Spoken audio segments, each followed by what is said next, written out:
안녕하세요 시청자 여러분, 구교수TV의 구교수입니다. 여러분들 평소에 이모티콘 많이 활용하고 계신가요? 네, 저도 개인적으로 여러가지 이모티콘을 활용하고 있는데요, 보통 채팅 상황에서 나의 감정을 드러낼 때 사용하려고 합니다.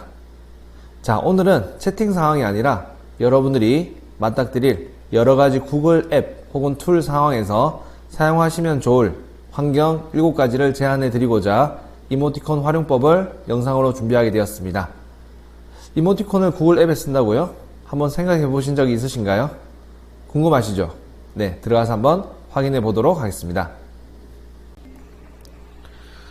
네, 이제 저희가 구글 맥락에서 이모티콘을 사용해 볼 예정인데요, 이모티콘을 사용하기 전에 이모티콘을 어디에서 가져올 수 있는지를 한번 보여드리도록 하겠습니다.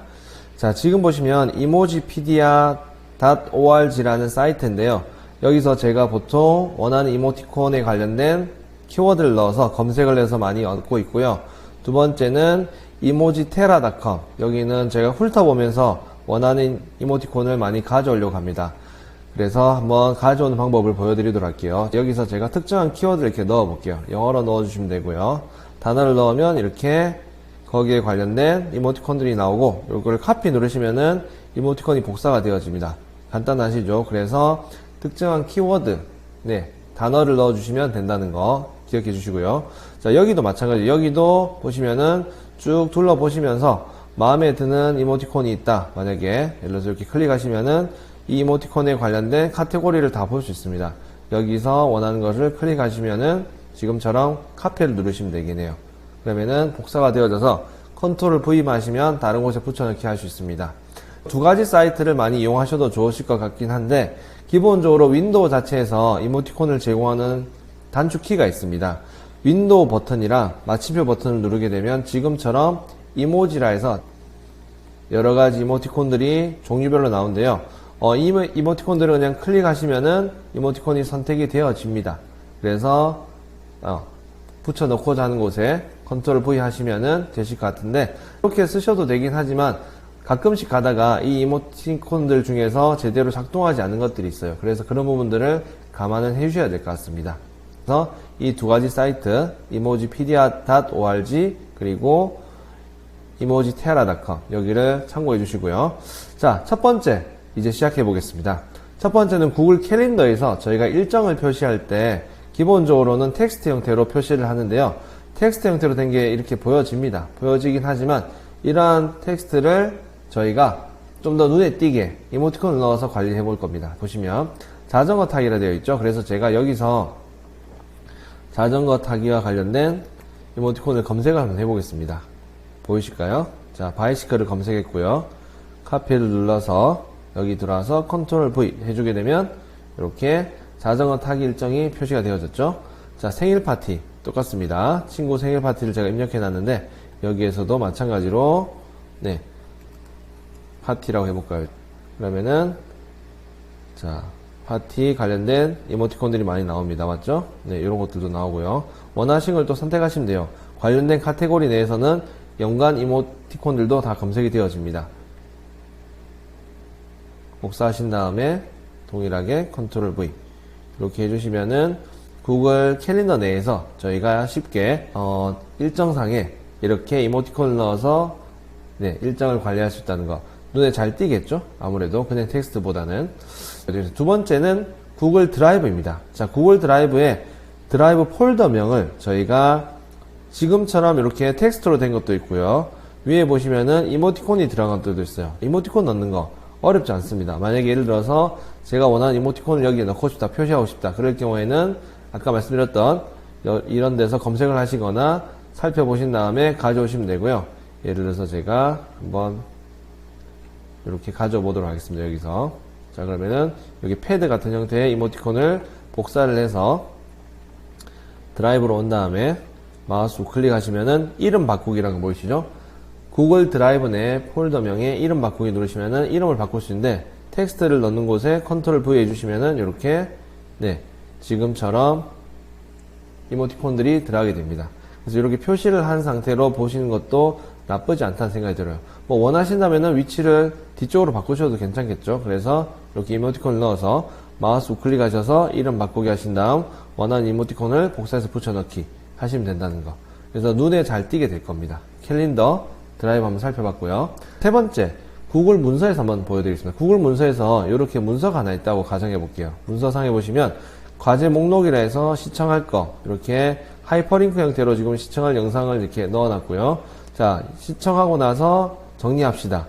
물론 이렇게 글로 해놓으면 되긴 한데 혹시나 주변에 있는 학생들, 혹시나 저학년들 이런 대상들이 있다면 이러한 문서를 봤을 때 이모티콘으로 좀 해놓으면 눈에 잘 들어올 거라는 생각이 들어요. 그래서 시청이란 것도 예를 들어서 제가 여기서 검색을 해보도록 할게요.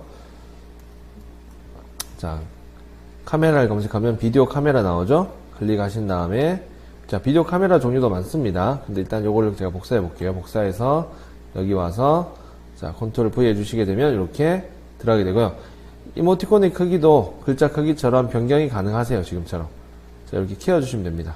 그러면 아무래도 눈에 잘 들어오겠죠? 이런 형태로 쓸 수 있다는 거. 자, 정리. 여기도 한번 제가 다른 이모티콘을 한번 넣어 보도록 하겠습니다. 예를 들어서 자, 여기서 메모를 해볼까요? 한번. 그러면은 자, 메모와 관련된 이모티콘이 또 나오죠? 이렇게. 자, 얘를 카피를 하셔가지고 똑같이 과제로 돌아와서 컨트롤 V 해주시면 지금처럼 네, 이모티콘이 표시되는 형태로 주어질 수 있다는 거. 문서상에서도 가능하다는 거. 이것도 염두에 두셨으면 좋겠습니다. 캘린더, 드라이브, 문서였습니다. 자, 이제 4가지 더 남았는데요. 이 4가지는 구글 클래스룸 환경에서 한번 알려드리도록 하겠습니다. 아마 선생님들에게 좀 유용한 영상이 될 것 같은데요. 자, 구글 클래스룸 일단 들어와 볼게요. 자, 구글 클래스룸에 지금 제가 교사로 있는 방에 들어와서 여기에 있는 수업 과제에 있는 내용들을 조금 만들어 보겠습니다.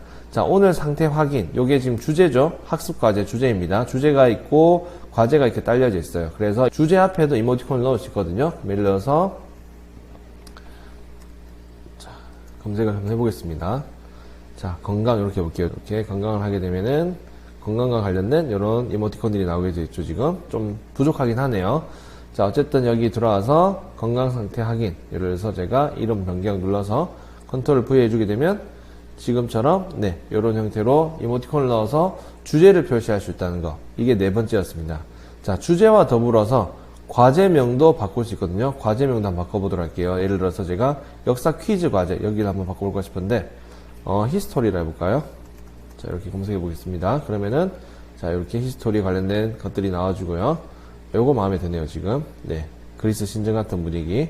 자, 복사를 해서 다시 여기로 돌아와서 과제를 수정 누르게 되면 과제명을 바꿀 수 있습니다. 보이시나요 지금? 네, 과제명을 바꾸어서 저장 누르게 되면 네, 기존의 그냥 텍스트보다도 좀 더 다채롭게 주제도 바꾸고 과제명도 바꾸는 형태로 될 것 같습니다. 요게 5번째고요. 자, 6번째는 뭐냐면 요 과제를 한번 들어가 보겠습니다. 과제를 들어가면 제가 이렇게 안내사항을 1, 2, 주의사항 이렇게 표현했는데 텍스트로 표현해도 되긴 해요. 근데 이게 눈에 잘 들어오지 않는다. 그럴 경우에는 이렇게 한번 해볼까요, 지금? 자, 여기에 윈도우 자체 이모지를 제가 불러왔거든요. 불러와서 여기 보시면은 숫자가 있어요. 이 숫자 항목으로 표시해서 한번 보여드리도록 하겠습니다. 보이시나요? 이렇게. 자, 2번도 한번 넣어보겠습니다. 이렇게. 윈도우 마침표 버튼 누르시면 됩니다. 들어와서 2번 누르시고요. 자, 그 다음에 주의사항. 여기서 주의사항 다시 한번 검색해 보겠습니다.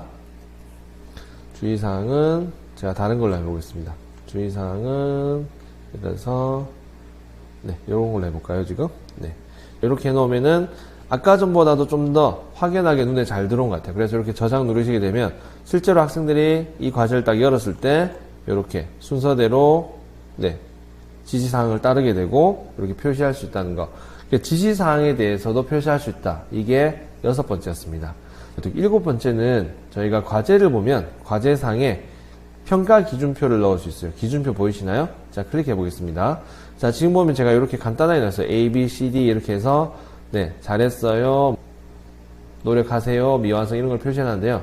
얘를 수정을 눌러볼게요. 수정을 눌러서 지금처럼 이렇게 A, B, C, D 해놓고 되긴 하지만 학생들이 이렇게 표시해 놓으면 너무 직접적으로 와닿을 것 같다는 생각이 들어요. 그래서 약간 정서적으로 좀 친근하게 표시를 하고 싶다. 그럴 경우에는 이렇게 하셔도 될 것 같아요. 예를 들어서 여기서 자, 다시 여기 누르고 보겠습니다. 그러면은 자, 사람 웃는 얼굴에서 자, 여기서 활짝 웃는 얼굴을 이렇게 표시해 주고요. 자, 두 번째 좋아요는 이거보다 조금 덜 웃는 표정. 자, 세 번째 수고했어요. 이거는 네, 이렇게 해보겠습니다. 자, 네 번째 노력하세요는 네, 이렇게 해주고요. 마지막은 이렇게 클릭해서 네, 이런 형태로 표시를 해주시게 되면 자, 이모티콘 자체적으로도 지금 이렇게 네, 학생들에게 평가 기준표를 제시를 하기 위해서 루브릭 자체에서 표시가 될 수 있도록 하는 겁니다. 이렇게 한 다음에 학생들 과제를 한번 제가 들어가서 확인해 보도록 할게요. 자, 할당된 학생들 중에서 자, 아무 학생이나 들어가서 자, 클릭해 보겠습니다. 클릭하게 되면은 자, 이렇게 평가 기준표를 열어볼 수 있겠죠, 지금. 네. 평가 기준표 열어보겠습니다. 열어보면 이런 식으로 표시되는 겁니다. 그래서 약간 뭐 고학년은 좀 그렇긴 하지만 저학년 학생들에게 정서적으로 좀 이렇게 친근하게 다가가고 싶다. 그럴 경우에는 루브릭 평가 기준 자체도 이렇게 이모티콘으로 표시를 해주시면은 좀 더 재밌지 않을까라는 생각이 듭니다. 자, 그래서 오늘은 여러분들께 구글 맥락에서 사용하면 좋을 이모티콘의 사용법 7가지를 공유해 드렸는데요. 아까 처음 말씀드렸던 이 두 가지 사이트 꼭 즐겨찾기 해두셨다가 한번 써보시기 바랍니다. 자, 오늘 영상은 여기까지 할까 싶고요. 다음번에도 또 좋은 내용으로 찾아뵙겠습니다. 좋아요, 구독, 알림 설정 부탁드릴게요. 감사합니다.